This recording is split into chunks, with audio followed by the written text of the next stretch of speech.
Hi everybody, welcome back. Today we are going to be checking in on our worm farm starter kit. I have to say that when I set this bin last week, I received a comment from Sandra over at Nano's Worms, just giving me a heads up and a bit of a kind of caution that she'd watched someone else's video who had fed their worms rice and it had completely heated up their bin. And so I came out with my heat gun and checked the bins, and lo and behold, it was actually running hotter than the other bins.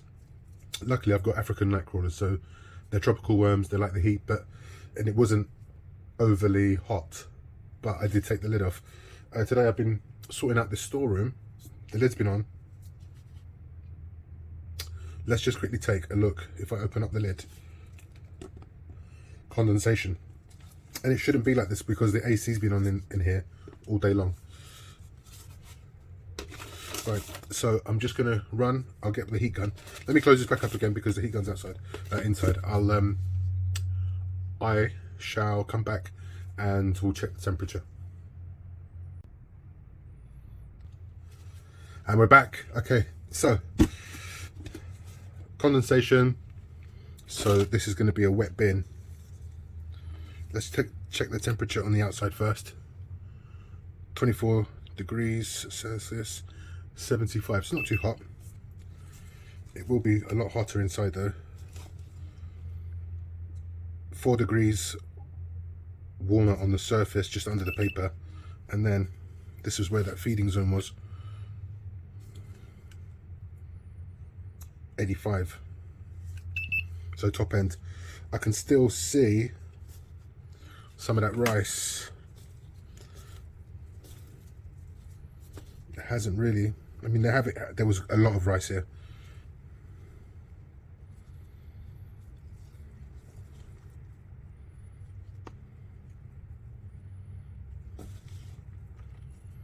There was a lot of rice.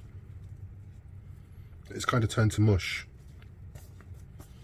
But they've had most of it.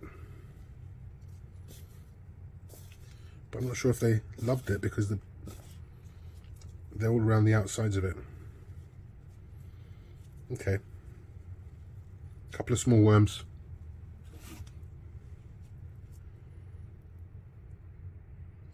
Baby worms in there, which tells me they're breeding. This bin is a bit wet. It's not wet actually, it's moist. It's like clumpy. I don't know if that's a word that I could use. I think the word I'm looking for is stodgy.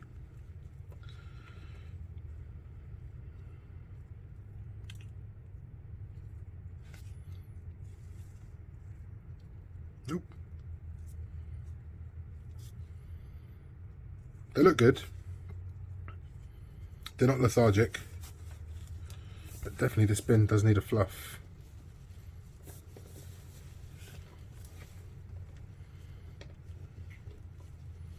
It needs a fluff. What is this? This was some paper, but it's like shiny paper stuff, so it's not really been eaten, so we'll get rid of that. And this newspaper is being consumed, and this rice is just mush. Okay, so what are we going to do today? I mean, that was quite cool, right? If you consider the temperature from the top to the center, there was a 10-degree change in temperature.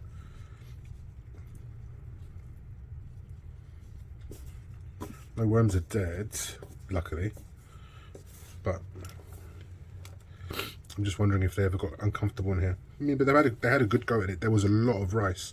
I'll try and inlay the image of the rice feeding into this video so you can see.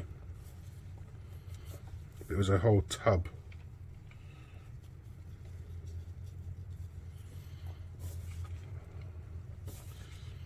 So even though I'm not worried too much about the moisture in this bin, it doesn't smell, but it has this funk, almost like a slight funk to it. I don't know what that is, which I'm not used to because in the other bins, because I don't feed it food scraps. I mean, it still smells earthy, but there is definitely a faint whiff of something, and obviously it's probably just food. That's a banana skin. What's left of it?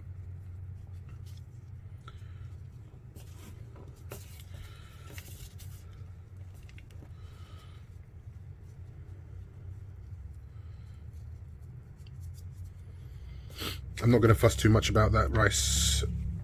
Even these, I'm not going to try and put it in the feeding zone today.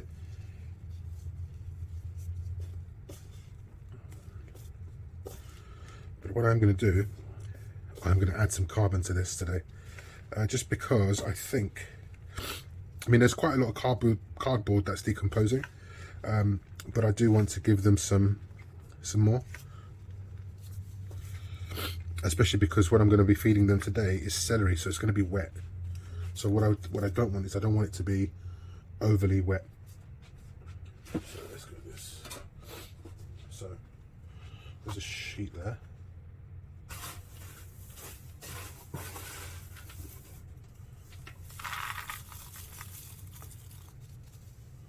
Some cardboard there. And this celery's just been sitting in the bottom of the fridge for the past couple of weeks. Keep saying that I'm going to use it. I mean, it's not bad. It's just some of these leaves are just.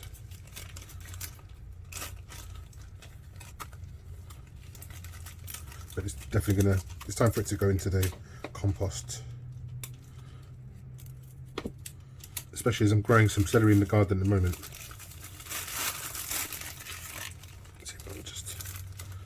These lovely green leaves.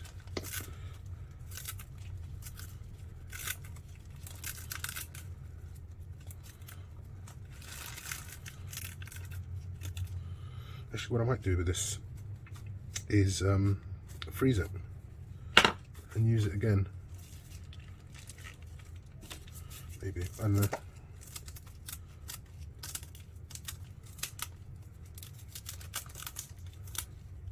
That's still a heavy feeding.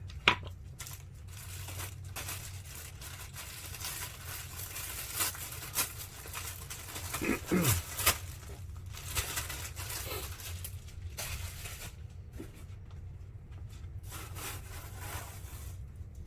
little more cardboard on top. As you can see, this stuff hasn't been through a shredder. I spent hours cutting it the other day. There we go. That's a really good carbon and nitrogen feed today.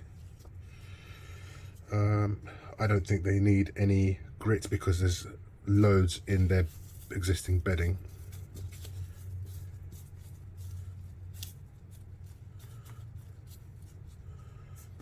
Just go from there. I'm not concerned. I'm just not used to feeding food scraps to worms. I know that's the whole point of them, stop stuff going into the landfill, which is great, but at the same time I've really enjoyed having nice clean bins all this time. The only time I did feed the main bin was at the very beginning. I'd given it a whole baby pumpkin, and they went through that in the space of maybe 10 days, 2 weeks, and the stem was gone, everything was gone, and it wasn't gooey. It didn't like it. Just they went. It took them a few days to get into it, and then once they got into it, it was gone. You know, I only had to split it up once, and the next time it was pretty much disappeared. So this is a new experience for me, especially trying different foods, and I think that's kind of what I've tried to approach this by. I wanted to see if I could feed this bin.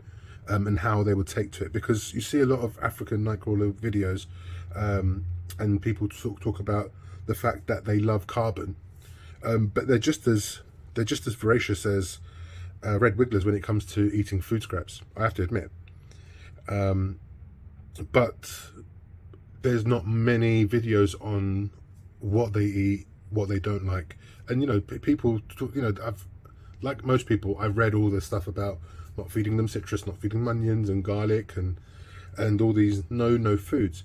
But at the same time, you turn around and you see people like Anne over at Plant Obsessed, who literally, she just feeds her worms everything. It all goes in, citrus peels, the works. And so that's, you know, I don't think there's any hard and fast rule. Yeah, maybe people, they don't like as many foods as others, or some foods are more acidic, so it will change the pH level in the soil, but it doesn't mean that they won't eat it. So yeah, I think that's the main thing for me with this bin. And especially because people have been buying these worm farm starter kits from me, I want to be able to show them that you can put stuff in here, you can put different foods in here at different stages of its decomposition as well. So that's basically it. Guys, thank you again, as always. Thank you for letting me ramble on. You know what to do. Hit that like button, hit the subscribe button, ring the notification bell, show your boy some love, as always. I am going to cover this bin up now, and I'm going to leave them for a week. This bin, honestly, doesn't give me any dramas to a certain degree.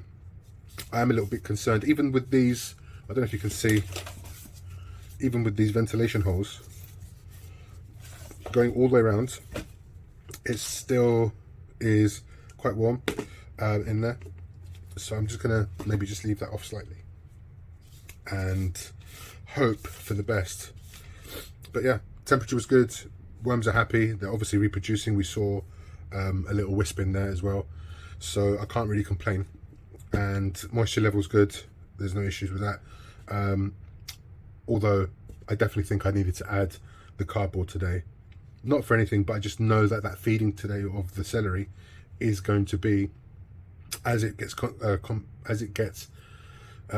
consumed by the worms, it's going to drop all of its water as it decomposes, because celery is like 90% water.